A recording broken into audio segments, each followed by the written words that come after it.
Welcome to Let Me Fix This. Enjoy the video. In this video, I will show you how to replace Chrysler 300 fog lights. First, gather your tools, a screwdriver, a 10mm wrench, and your new fog light assembly. Always ensure your vehicle is off and parked on a level surface. For safety, disconnect the negative battery terminal before you begin any electrical work.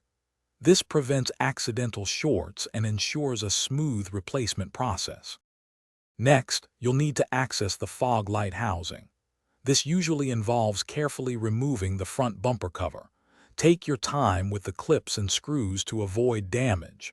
You might also need to partially remove the fender liner by detaching a few screws and clips.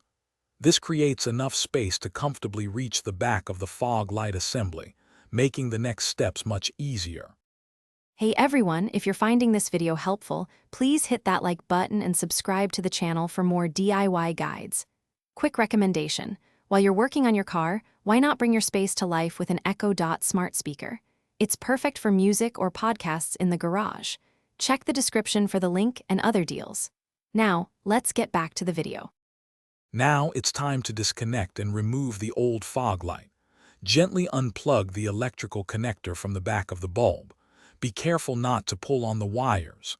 Then, unscrew the mounting bolts or release the clips that secure the fog light assembly.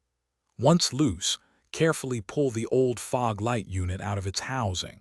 Inspect the area for any debris or damage. With the old light out, you can now install your new fog light. Carefully place the new assembly into the housing, making sure it fits snugly and correctly. Secure it using the mounting bolts or clips you set aside. Finally, reconnect the electrical connector to the new fog light bulb. Double-check that all connections are firm and secure before proceeding. Thanks for watching. If you found this helpful, don't forget to like and subscribe.